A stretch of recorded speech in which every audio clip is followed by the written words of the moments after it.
Adobong ulo ng manok. Ayun ba? Ulam idol ng aking alagang aso. Pwede nang iulam pero para to sa aking aso. Ayaw na kasing kumain ng dog food.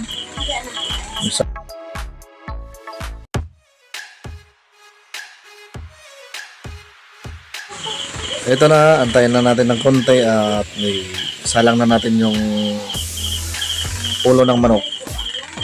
Ito na mga idol. Ito na mga idol. Shout out pala, shout out sa mga tropa. Tropa ko dyan sa Binakayan. Sa Chicks Boy na si Barry. Shout out sa inyo dyan.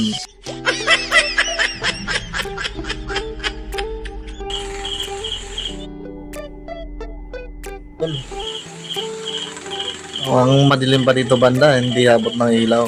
Ito na, kumulo na ang tubig. Nangangamoy ulam na.